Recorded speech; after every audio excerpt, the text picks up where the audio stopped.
La photographie, ce n'est pas de l'art. Enfin, c'est ce que beaucoup pensent en Afrique. Et honnêtement, je comprends pourquoi. En fait, ici, quand tu dis que tu es photographe, les gens pensent directement que tu fais soit de la photo de mariage, de la photo d'anniversaire, des photos passeport ou même de funérailles. Du coup, aujourd'hui, on va voir pourquoi la photographie en général, plus précisément la photographie d'art, est sous-estimée en Afrique. Pourquoi ça commence par changer et je te donne 3 conseils à la fin pour que tes photos soient enfin prises au sérieux. À la base, il faut comprendre que la photographie ne vient pas d'ici. Elle a débarqué en Afrique avec la colonisation et c'est donc les colons qui ont photographié en premier l'Afrique. Et qui dit colon qui a photographié en premier l'Afrique dit des clichés exotiques et très souvent misérabilistes. Et le résultat, c'est que on a eu du mal à s'approprier notre image et l'image en général. Ensuite, quand la photo est devenue accessible, elle a servi à quoi? Elle a joué un rôle plutôt utilitaire que artistique, en faisant des mariages, des anniversaires, des photos de passeport.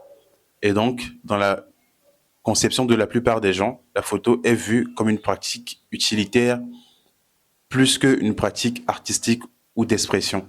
Ok, maintenant, pose-toi la question, combien de galeries en Afrique exposent la photo comme de l'art? Pas beaucoup.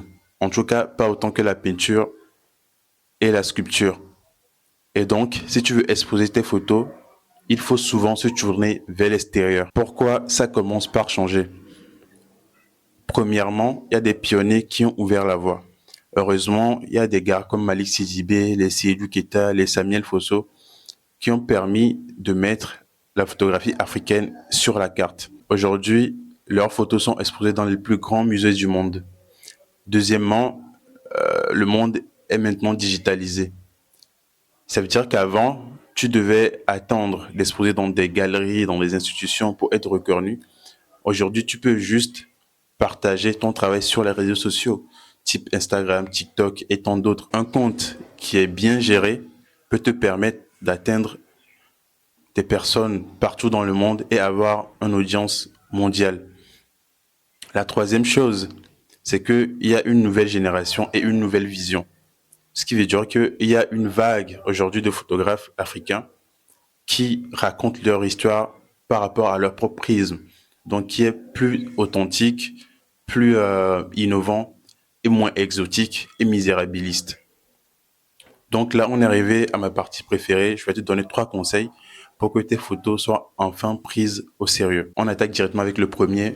Pense comme un artiste et pas comme un technicien. La technique, c'est bien, mais l'intention, c'est mieux. Un bon photographe, ce n'est pas juste une personne qui sait cadrer ou qui sait juste faire des photos.